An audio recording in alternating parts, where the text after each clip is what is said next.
अक्षय्यं परमं शिवं जयावहं जपे नित्यम् अक्षय्यं परमं शिवम्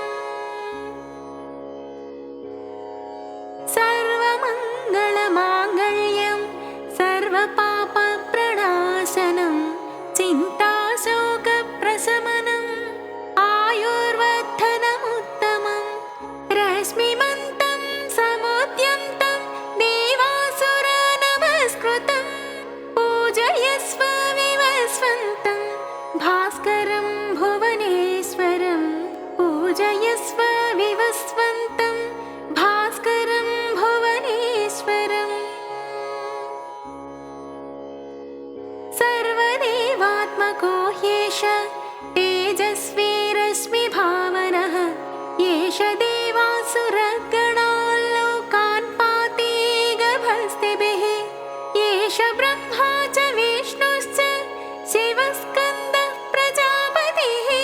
महेन्द्रो धनदः कालो यमः सोमो ह्यपाम्पतिः महेन्द्रो धनदः कालो यमः सोमो ह्यपाम्पतिः पितरो वसवः साध्या यस्विनौ मरुतो मनुः वायुर्वह्निः प्रजाप्राण ऋतुकर्ता प्रभाकरः आदित्यः सविता सूर्यः खगः पूषा गभस्तिमान् सुवर्णसदृशो भानुर्हिरण्यरेता दिवाकरः सुवर्णसदृशो भानुर्हिरण्यरेता दिवाकरः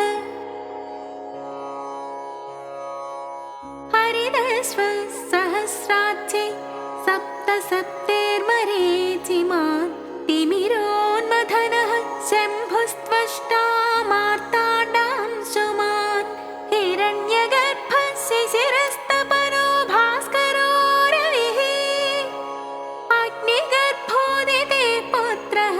शङ्खः शिशिरनाशनः अग्निगर्भोदिते पुत्रः शङ्खः शिशिरनाशनः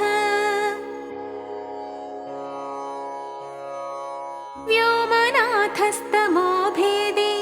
ऋग्यजुस्सामपारगः घनवृष्टिरपां मित्रो विन्ध्यवेधे प्लवङ्गमः आतपे मण्डले मृत्युः पिङ्गलः सर्वतापनः कविर्विश्वो महातेज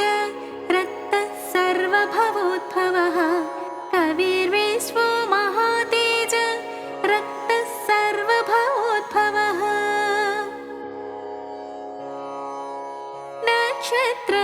नक्षत्रग्रहताराणाम् अधिपो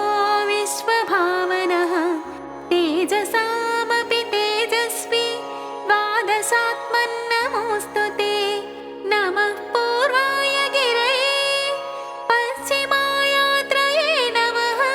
ज्योतिर्गणानां पतये दीनाधिपतये नमः ज्योतिर्गणानां पतये दीनाधिपतये नमः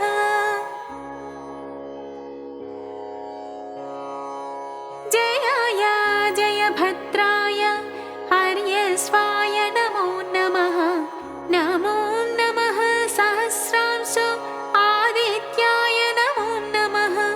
नमः उग्राय वीराय सारंगाय नमो नमः नमः पद्मप्रबोधाय मार्ताण्डाय नमो नमः नमः पद्मप्रबोधाय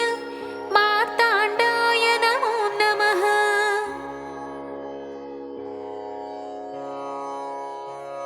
ब्रह्मेश अच्युतेशाय सूर्यायादित्यवच्चसे भास्वते सर्वभक्षाय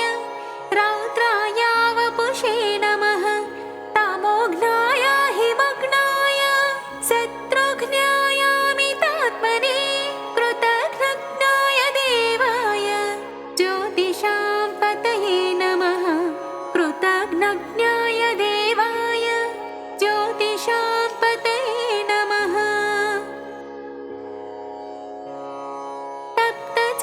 तप्तचामीकराभाय नामस्तमोऽभिनिघ्नाय रुचये लोकसाक्षिणे नाशयत्येष वैभूत तदेव सृजति प्रभुः पायत्येष तपत्येष वर्षत्येष गभस्तिभिः पायत्येष तपत्येष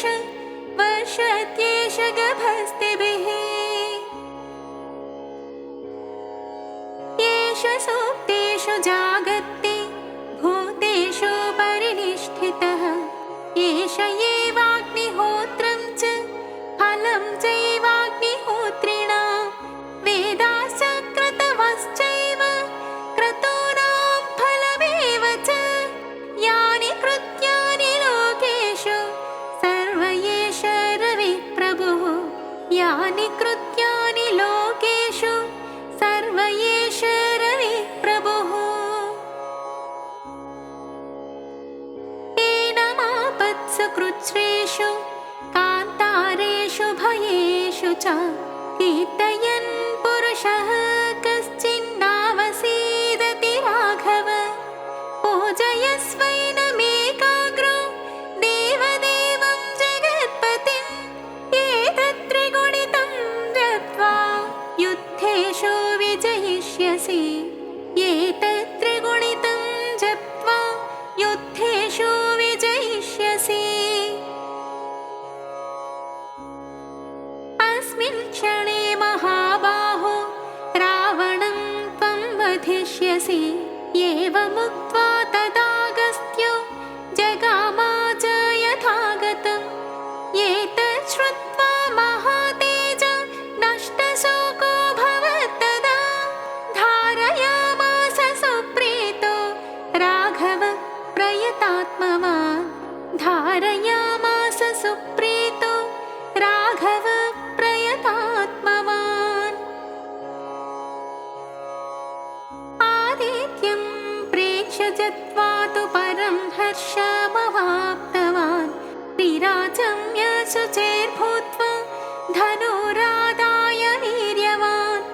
रावणं प्रेक्ष्य हृष्टात्मा